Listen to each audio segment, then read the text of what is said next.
C'est une grâce qui nous est émanée de l'Éternel. Ce n'est pas par les efforts fournis, mais c'est parce que l'Éternel les voulait. Comme l'Éternel Dieu le voulait, c'est ainsi que lui, dans sa grâce, il nous a accordé aussi cette grâce. Mais cette grâce n'est pas venue du hasard, mais elle est venue quelque part au travers d'une personne. Cette personne-là, qui est la personne des prophètes Martin Mouton, qui est tous notre Père. Et à part lui, il y a aussi un intendant, lui qui avait su depuis longtemps que en cet enfant il y a une œuvre. C'est bien lui qui m'a témoigné auprès du Père. Sans omettre cette parole, je lui ai souvent appelé qu'il est l'unique du roi. Parce que quand tu rencontres les rois, avant que tu rencontres les rois, il faut qu'il y ait l'unique du roi, appelé Egaï. Et c'est cet Egaï-là qui va te préparer, qui va t'arranger, qui va te parer pour te prendre et t'amener là où se trouve Assyrie. Et c'est pourquoi, pour ne pas oublier, parce que si je ne le faisais point, je deviendrais un grand. À titre de reconnaissance, j'aimerais un peu remercier mon papa, mon père formateur, mon père dans la foi, qui est l'homme de Dieu, le pasteur.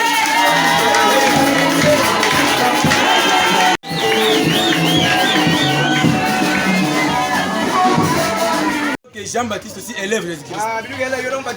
Dans la connaissance comme ça, Jean-Baptiste était vieux par rapport à Jésus. Mais en esprit, Jésus-Christ était le père de Jean-Baptiste. Oh, mais moi je le crois. Parce qu'avant que Jean-Baptiste vienne, Jésus-Christ était là.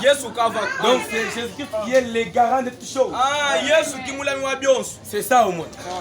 Alors, sans plus tarder, nous passons à la lecture de la parole de Dieu.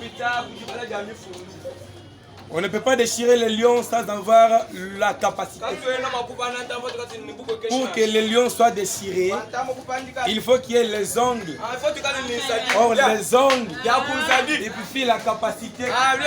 C'est ainsi que Samson, lorsqu'il descendit dans les chemins de Timna, il faut qu'il rencontre un jeune lion. Lorsqu'il rencontre un jeune lion, et le lion rugit. Parce que si tu n'as pas les ongles, bien aimé, le lion peut te manger. Le lion peut te dévorer. Devant le lion, il n'y a ni Samson, ni sa famille. Parce que lorsque Samson arrive, et qu'il rencontre les lions, il faut qu'il puisse élargir les ongles. Et lorsqu'il fait sortir les ongles, et il attrape les lions, il déchire les lions et ses mâchoires même. C'est pourquoi les lions, comme l'Écriture, si un prédicateur passait de la chair et qui manque les ongles bien aimés, sache que l'Écriture va lui tuer d'abord. Parce que l'Écriture n'a toujours pas eu confiance, même en prédicateur. Mais si tu gères bien l'Écriture, même un enfant de Dieu, quand tu ne sais pas comment gérer l'Écriture, l'Écriture va te tuer. Alors il faut que tu aies un peu les ongles. Parce que c'est les ongles qui déchirent. Samson comme l'œuvre de ministère, qui déchire les lions comme l'Écriture pour en faire sortir du miel. Et ce miel même ne doit pas manger seulement à Samson. Il faut qu'il prenne aussi ses miettes et les donner aussi à sa famille. Mais avant de donner à sa famille, il les mange d'abord et donner aussi à sa famille. Donc je veux dire que un homme de Dieu, bien confirmé, un ministre, un serviteur de Dieu, doit premièrement vivre la parole de Dieu ainsi que ce qu'il conduit. Tu ne peux pas être là un pasteur, un homme de Dieu. Tu ne vis pas la parole de Dieu en sa totalité, mais tandis que tu obliges le peuple de Dieu de vivre la parole de Dieu. Impossible. C'est pratiquement impossible. Pratiquement impossible. Parce que Samson avait voulu premièrement manger et les donner aussi à sa famille. Donc c'est qui prouve que l'homme donne ce qu'il a. Nous sommes dans le livre de Genèse, chapitre 18, verset 1er jusqu'à 2. Le livre de Genèse. Pendant la chaleur du jour. Il leva les yeux et regarda. Et voici 3 hommes étaient debout près de lui. Quand il les vit,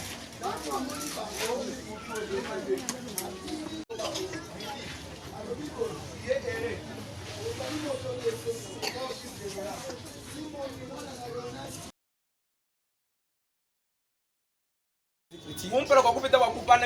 J'aimerais un peu vous parler sur ce que je vais parler.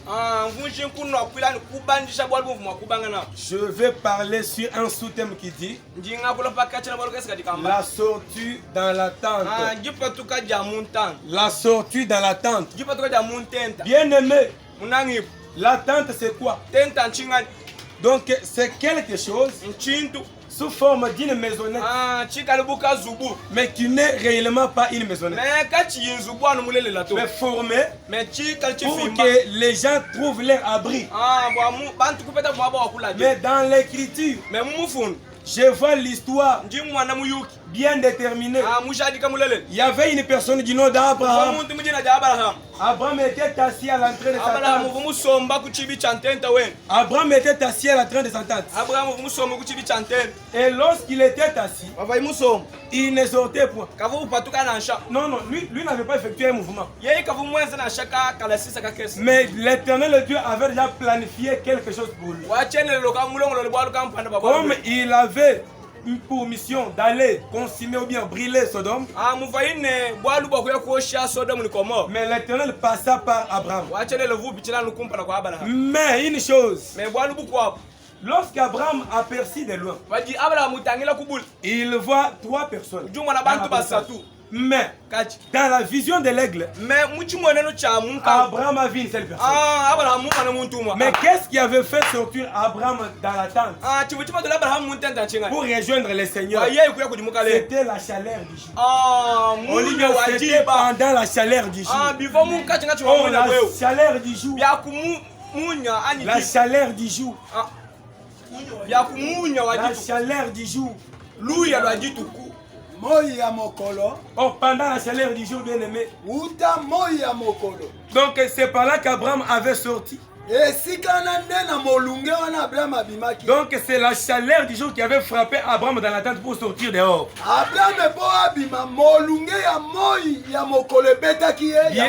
Ainsi bien aimé, je prends la chaleur du jour comme la parole de Dieu. Parce que quand la parole de Dieu frappe sur quelqu'un, lorsque quelqu'un reçoit la parole de Dieu, il faut qu'il sorte de la tente, bien aimé. Remarquez très bien. Quand tu n'as pas encore reçu la parole de Dieu, ainsi Abraham doit sortir et aller rencontrer le Seigneur. Un enfant de Dieu véritable ne peut pas adorer l'Éternel dans la chair. C'est pourquoi tu vois, lorsqu'on dit adorons l'Éternel, toi tu joues Toi tu joues. On dit offrande pour l'adoration. Toi tu joues. Tu vas comme si c'est de jet. Tu as raison parce que tu n'es pas encore sorti dans la tente.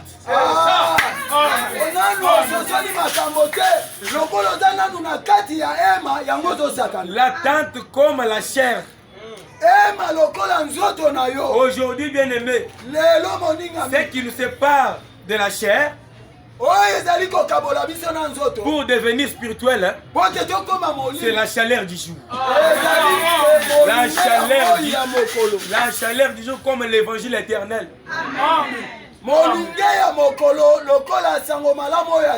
Même dans la connaissance comme ça. Lorsque quelqu'un est dans la maison et pendant la chaleur du jour, donc il ne se sentira pas à l'aise. Donc il sentira que son corps est indisposé. Alors si cette personne-là vraiment est digne de sortir dans la maison, il va sortir. Lorsqu'Abraham aperçoit de loin, il courut et arrive au pied de l'ange. Il dit, mon Seigneur, si j'ai trouvé grâce à tes yeux, ne passe point loin de ton serviteur. Toi qui as souvent l'habitude de faire passer les hommes de Dieu chez toi,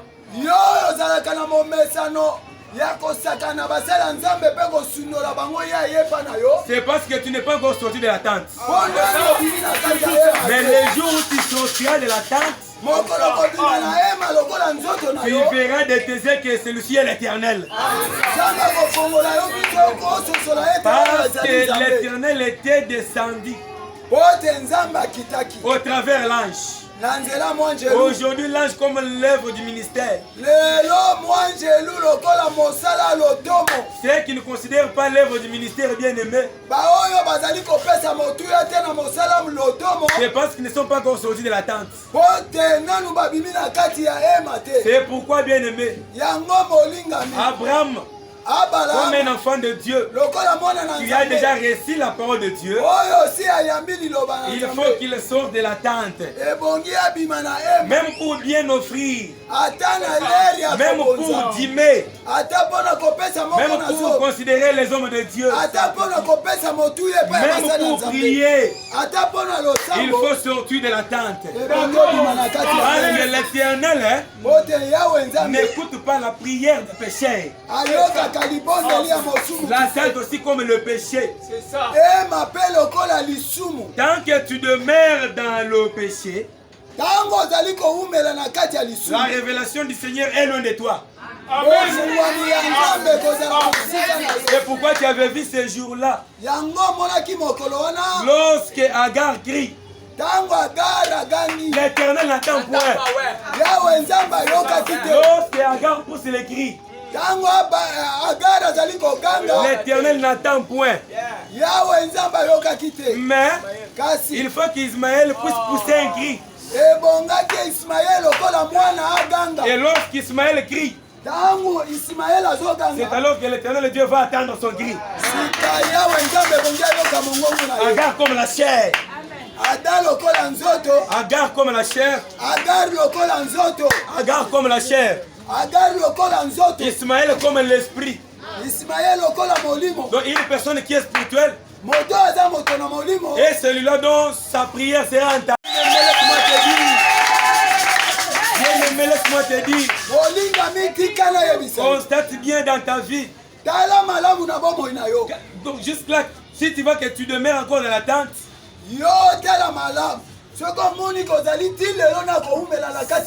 si tu as toujours fait ta prière et que tu ne vas pas l'Éternel te répondre, c'est parce que tu es encore dans la tente. Alors il faut que tu sortes de la tente pour rencontrer le Seigneur. On ne peut pas rencontrer le Seigneur tant que nous sommes encore charnels.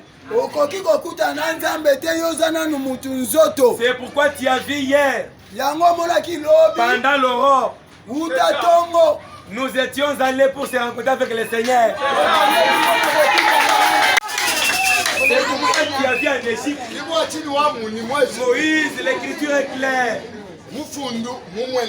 L'Éternel Dieu dit à Israël, je vous ai transporté sur les deux ailes de l'aigle et je vous ai mené vers Canaan.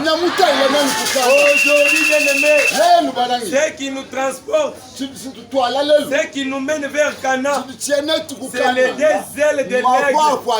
À la loi et au témoignage, si on ne parle pas de la vie de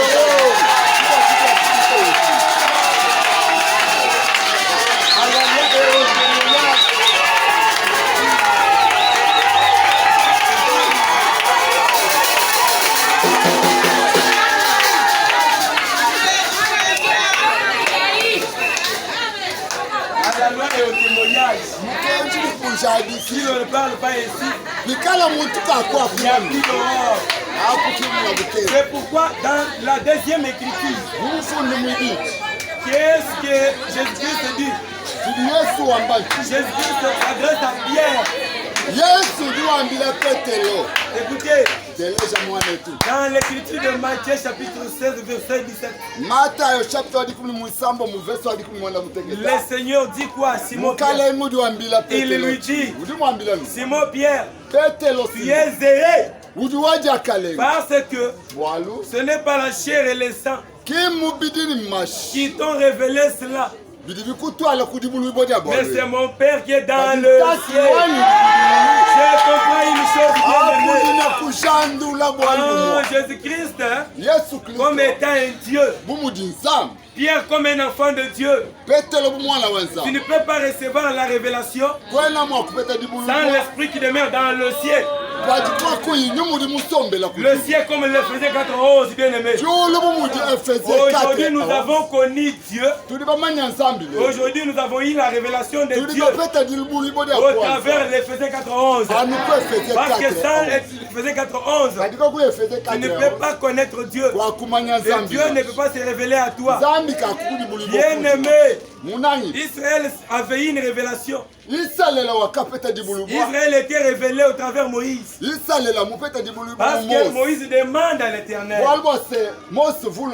Mais lorsque j'irai vers le peuple, et que si mon peuple, ou si ton peuple me demandait, que répondrai-je? Voilà. Quoi que l'Éternel lui avait parlé, mais l'Éternel avait caché son vrai nom. Donc dans les temps anciens, l'Éternel avait caché la révélation d'Isali. Et aujourd'hui, la révélation d'Isali est manifestée au moyen de Jésus-Christ. Lorsque Jésus-Christ mourit sur la croix, c'est alors que nous nous sommes sauvés. C'est alors que nous avons reçu le salut. Moïse dit, j'irai vers ton peuple. Mais s'il me demandait, c'est quoi? Et quel est ce Dieu-là?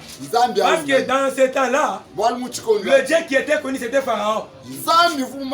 Donc Pharaon était comme un Dieu. Le peuple ne connaissait pas un autre Dieu. Et lorsque Moïse retourne en Égypte et rejoint ses frères, il doit seulement répéter les mêmes paroles que l'Éternel lui avait dites. Donc c'est un peu ça. Mais pour que Moïse puisse rapporter la parole de Dieu au peuple, il faut que Moïse aussi sorte dans la tente.